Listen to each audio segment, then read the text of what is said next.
Welcome to the amazing world. Today we are going to learn about Stalinism and collectivization. What is Stalinism? After the death of Lenin in 1924, Stalin came to power. Joseph Stalin became the leader of the Russian Communist Party in 1924 and remained in power until 1953. The period that he ruled Russia was known as Stalinism.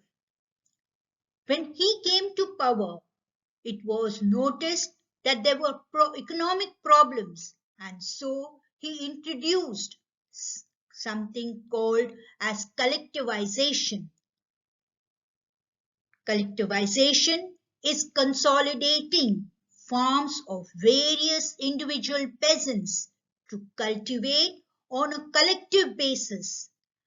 Just to give you an idea of what it is, here is a picture of a plot of land which is divided among 9 peasants or farmers. Now if you remember, they used to work in this manner which was called as commune. But now they had taken back the land as per the April thesis. The peasants, so everybody got different sizes. But he said, now you will all pool together your resources and work on these farms. So these were called collective farms.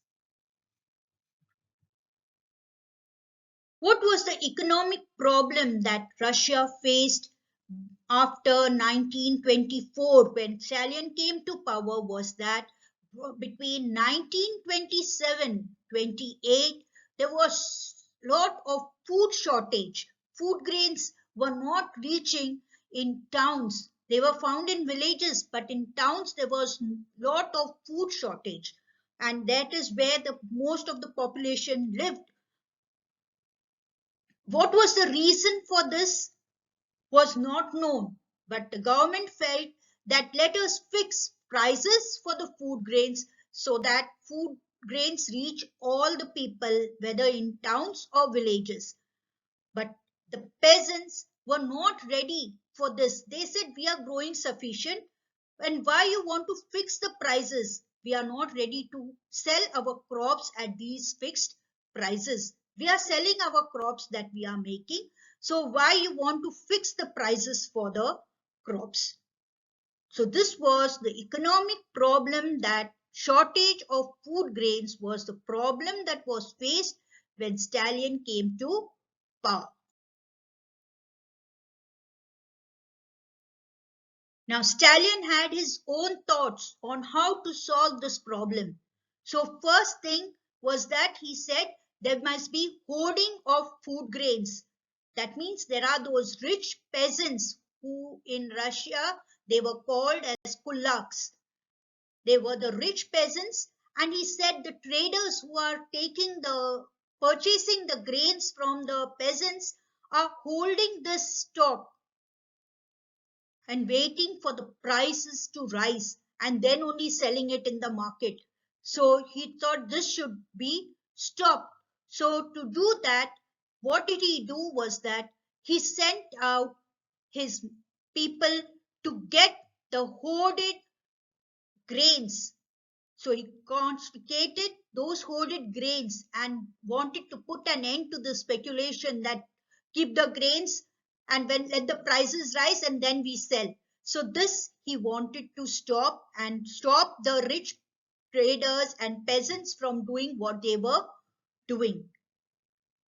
So he came out with an idea where he now sent out his officers, that means people from the party itself, were sent out to tour the villages, to tour and see where exactly these food grains are hoarded and post them to give the collection of grains or the produce that they made.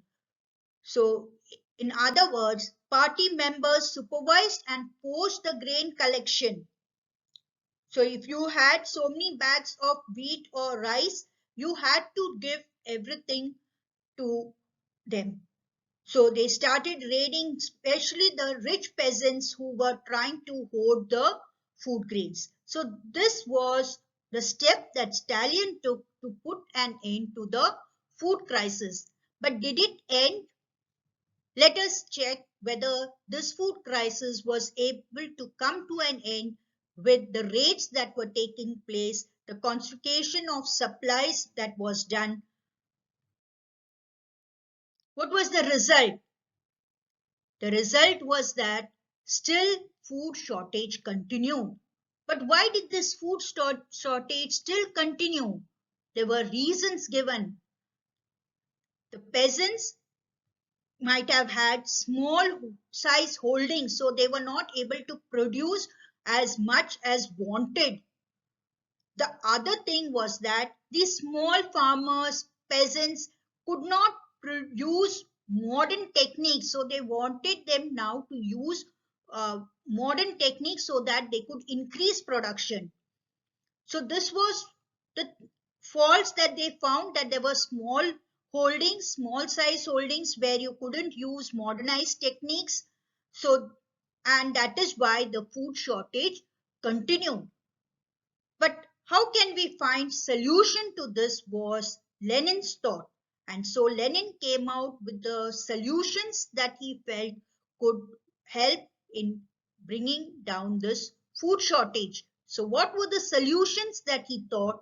The first one is that industrial lines with machines. So now all the land should use machinery to see that production increases.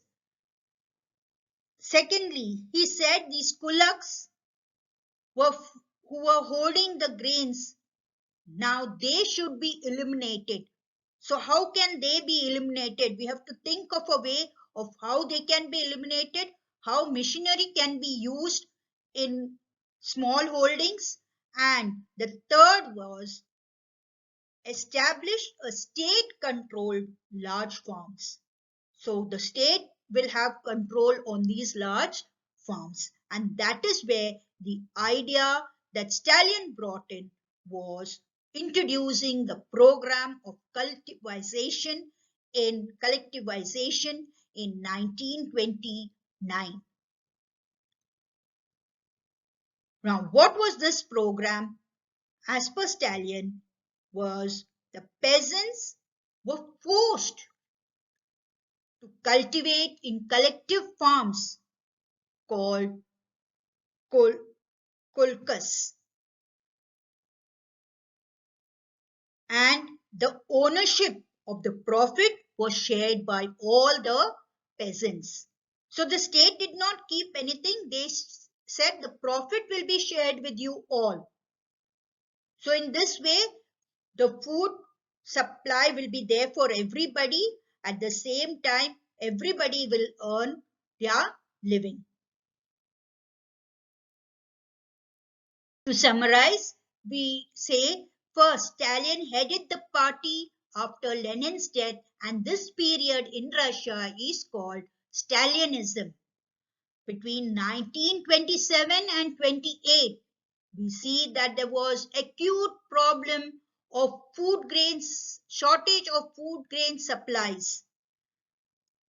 The government then fixed the prices as a solution for the grains, which was rejected by the peasants because they felt they were growing enough, so they rejected this. But what Stalin felt was that the rich peasants, the kulaks, and the traders were holding the stocks for prices to rise.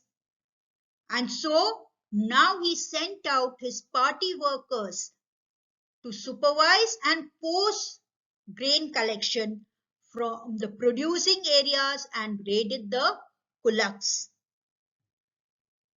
But did the problem solve? No, food shortage continued.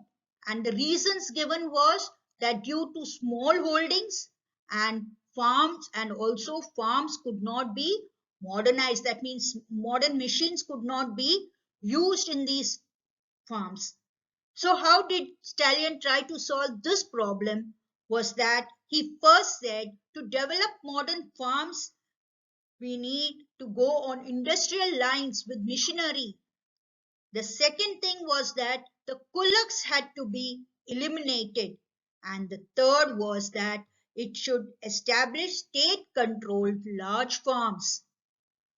Now, to bring about all these three changes, Stalin introduced the program of collectivization in 1929. Now, what is collectivization? According to Stalin, was that peasants were forced to cultivate in collective farms called kolkhas, and the ownership of profit was shared by all. Thank you and see you in the next video.